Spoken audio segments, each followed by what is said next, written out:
Të ndëruar xhamatli, përmendëm se 3 edukata, 3 edebët më të larta në këtë dunja janë edukata me Zotin Allahun subhanahu wa taala, edukata me pejgamberët e në tekst të veçantë me Muhamedit sallallahu alaihi wasallam dhe edukata me njerëz. Përmendëm 2 të parat dhe pastaj tham se do të flasim për këtë të tretën, si të sillemi me njerëz në përputhje me atë çka e do Allahu dhe pejgamberi sallallahu alaihi wasallam. E në krye të listës së njerëzve kryeson prindi, nana dhe baba. Pra mund të themi nana dhe baba, sikur që ka thënë pejgamberi sallallahu alaihi wasallam. Andaj haki i prindit, haki i nanës dhe babës është i madh te Allahu subhanahu wa taala. Dhe në Kur'an kemi ajete varg ajetesh ku Zoti jon xhelel xhelalu u bën thirrje të rrap, të prerë, pa asnjë lloj keq interpretimi dhe mundësie të kuptimit tjetër. Wa qadha rabbuka alla ta'budu illa iyyah wa bil walidayni ihsana. Ndër ajetet më të qarta në Kur'an, të cilat kanë kuptim pa polemik, se kjo është kuptimi. Allahu ka marrë vendim, ka bërë ligj, shariat, që mos të adhurohet askush përveç Allahut, që mos të i bëhet ibadet askujt përveç Allahu xhelel xhelalu. Dhe më njëherë pas kësaj ka thënë Allahu xhelel xhelalu wa bil walidayni ihsana, dhe me prindërit musil mirë. Dhe ihsana këtu ka ardhur në mënyrë më të mirën të mundshme.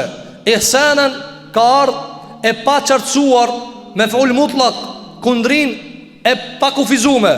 Pra në fjalë mirë, në gjeste i mirë, në sjellje i mirë, në tonacion i mirë, gjithçka ihsana. Në gjithçka në raport me ta dush me pas mirë. Dhe kjo është evdebi që e kërkon Allahu xhelel xhelalu prej neve dhe prindërve ton, e nesër kërkohet nga evlatët ton musil me neve ashtu. Andaj Allahu xhelel xhelalu e ka rregulluar çelizën familjare me shariat, se ka lënë tekat tona, por e ka vendos me shariat. Megjithëse thot Ibn Qayyim el-Jauziyje, nëse e mediton thirrjen kuranore për respektin e secilit çka ka kërkuar respekt Allahu xhelel xhelaluhu, do ta shihë se natyra e pastër e kërkon të njëjtën. Kur ti e dëgjon një ajet kuranor se Allahu thot sillu me prindin mirë, a nin këtu pimrena diçka keq? Jo. Për çfarë arsye? Natyrshëm është. E natyrshme mos sill me babën dhe nanën mirë. Kur e dëgjon se Allahu xhelal thot në Kur'an was-sariqu was-sariqatu faqta'u aydihuma, hajdutit dhe hajdutës në shariat, në shariat kanë dispozita të caktuar, i prejet dora. Dhe është haram me vjedh. Kur e nindi këtë dispozita, vjen keq? Hajdutit i vjen keq, ama njerëzve normal jo, pse? Nuk ban me vjedh. Është normale. Pra natyra e pastër pajtohet me atë çka Allahu xhelala ka bërë shariat. Andaj prej kërkesave kuranore është që të sillemi mirë me prindërit tanë. Pejgamberi alayhis salam, përmendëm një varg hadithesh, e do përmendim disa prej të tjerave. Pejgamberi alayhis salam e ka ngritë çështën e prindit nalt. Dhe Allahu xhelalu mungesën e prindit e ka bërë në dispozitë të veçantë në Kur'an. Çka i bje mës me pas prind? Mës me pas prind i bje që më të afru ti dikush dhe me ta keq përdor pasurien e mallkon Allahu xhelel xhelalu. Innal ladhina ya'kuluna amwal al-yatama, ata të cilët i hajnë parët e jetimit, ata janë të hangër zjarr. Mirë, jetimi çka është? Mungesë babe, kështu i thon jutm pa babë. Pra, qas nalt e ka qua Allahu xhelel xhelalu mungesën e prindit, sikur që qas nalt është kur o prindi gjallë. Po në mungesë prindit, nëse fëmia se ka prindin, edhe dikush ja keq përdor pasurit, Allahu xhelal ka kërcënuar me Kur'an, kush ja ha pa hak jetimit parët, Allahu xhelal ka thënë ato hangër zjarr. Dhe ja ka përmend pejgamberi sallallahu alaihi wasallam si vlerë se Allahu e ka strehu në mungesë prindërve. Alam yajidka yatiman fa'awa. I ka thënë pejgamberi sallallahu alaihi wasallam, Allahu xhelal xhelalu, o Muhammed, as e kon jetim? Pa prindje kon? Kena gjetë jetim. Fa'awa, dhe Allahu të ka strehue, dhe Allahu të ka dhënë nam të madh subhanahu wa taala. Andaj çështja e prindit është e madhe në Kur'an. Argument se mungesa e prindit e ranon dispozitën të evladi. Nuk është një njeri që ka prindin në Kur'an dhe një njeri që ka se ka prindin.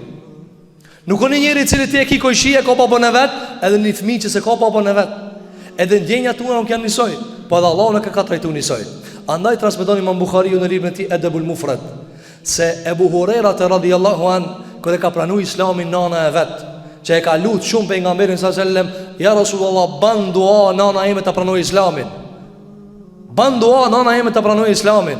Ndërkohë që të na do fatket si shumë të marrë me kundër ta. As që i intereson për fejnë në nanës vetë, as që i intereson afalet, asfalet, as që lutët nana vetë më drejtue, as që lutët prindi vetë më drejtue. E ka morë ki me një anë, aj me një anë. Nuk silët mirë me prindin e vetë. Ebu Huraira ka shkuj ka thonë, ja Rasulullah, nana e ma pagane, lutë Allah të bëjë muslimane. Dhe ka lutë pejgamberi sallallahu alaihi wasallam. Tu shku të shpia ka bëhë Allahu gjelluar nanën e Buhari's muslimane. Kur ka bëhë muslimane, transmeton Imam Buhariu nga Ebi Huraira radhiyallahu an, i cili sër që ka dalë mëngjes dhe sër që ka him mramje, sër që ka dalë nana vetë, sër i ka thanë, Esselamu alejki, selami qodë mbi ti oj nana ime, wa rahmetullahi wa barakatuh, rahmeti Allah dhe bereqeti Allah qodë mbi tije. Dhe i ka thanë, Allahu të më shiroft oj nana ime, si kur që më kërrit kër jam kanë i vogël. Gjëse Allahu Gjelle Gjelalu ka thanë në Kur'an, wa kur rabbi rhamhuma kema rabbejani saghira. Dhe thuaj ti o musliman, o Zot më shiromi të dy prindërit, si kur që më kanë rujt muhe kër jam kanë i vogël. Sikur që më kanë rujt muhe kër jam kanë i vogël. Gjdo dit ja ka thanë nanës vetë këtë fjallë. Ka thonë, oj nana e me Zotit më shirovë, sikur që më kërrit kër jam kanë i vogël. Dhe kjo ka qenë edukatë e sahabeve me nanat e tyre, me nanat e tyre. Dhe mos flasim si cili sahabi ka pas trajtim të veçantë me prindërit e vet. Kjo është shkollë në vetë që ka jo ka mësuar pejgamberi sallallahu alaihi wasallam.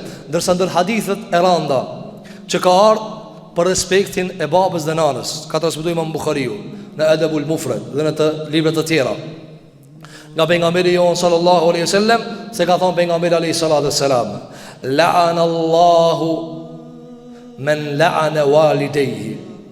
Vini dhe këtij hadithit, mësoj e mirë, kuptoj e mirë dhe mundoj mi i kësaj vepre. Ka thonë pejgamberi sallallahu alaihi wasallam, Allahu e mallkoft atë njeri i cili i mallkon prindërit e vet. Edhe një herë, la'ana Allahu men la'ana walidayhi. Allahu e mallkoft atë njeri i cili i mallkon prindët e vet. Dhe hadith tjetër, ka thonë pejgamberi sallallahu alaihi wasallam, e shan njani pi juve babën dhe nanën e vet. E shan pi juve njani babën dhe nanën e vet. Dikush të pranishim i tha, ja Rasulullah, si mundet be njëri me shan babën e vet dhe nanën e vet? E tani këtu vim të një tjetër munire të shamës. Tha pejgamberi alayhi salatu wassalam, ja shan babën dikuj tjetër dhe bëhet sebeb pa i mi asha këti babën, ti u bane sebeb. Ti u bane sebeb, ti ashan dikuj nanën, a i ta shan ti nanën. Qka bane, qka fitove? Një të shame për nanën tane. Dikuj shtot, po me dhe unë e shajta, me nënësi që ti e fitove një të shame për nanën tane. Qka tha pejgamberi sallam, e shan njani pi juve nanën e vetë. Që që shan ja Rasulullah, ta për ja shan dikuj tjetër. Sikur që ndodhë në Islam, shaj tjetër ato shaj Allahun. Apo me qa me munod me një mufejnë, e kili po plët për njerëzve. Thotë, si mos dysh vlo shajo, po s'ni mod be feja me qame. Kure ka një mu be dikush fejnë me qame? Shaje thotë, shaje, tja s'po di mu shaja. Subhanallah, feja Allah, pejgamberi sallallahu alaihi wasallam, me cila kur gjua ti s'ka formulu mallkim, ki munod me ndimu pejgamberi sallallahu alaihi wasallam me qame. Thotë, unë hadithes diha ma, nuk t'la pa t'qa birë, nuk shkon kështu. Ka thënë Allahu Gjelle Gjelalu në Kur'an, wa la tasubbu alladhina yad'una min dunillah fa yasubbu Allah. Mos i shani putat që ka i adhërojnë ata. Mos i shani putat, idhujt, latin, uzën, mos i shani. Pse? Fa yasubbu Allah. Kanë me shah Allahin. Ti a shani latin e ta shani Allahin. Nuk ka më rëndësi që ti e ki shani latin, o shah Allahin, u shah Allahu subhanahu wa ta'ala.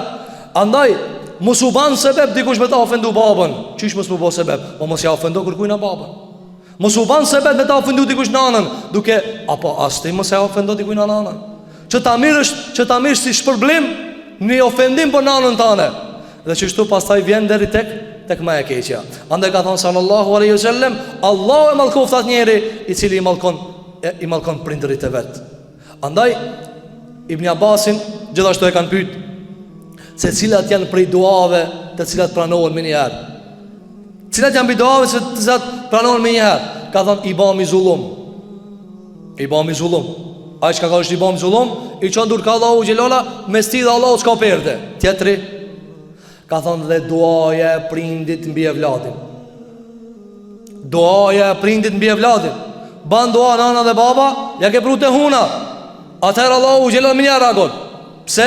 Sepse duaja e babës dhe nanës, kur ti ke bo zullum, më njërë përgjithë Allahu xhelal xhelalu. Atë duhet pas kujdes të madh. Dhe këto hadithe neve duhet me na alarmue të jemi të kujdesshëm.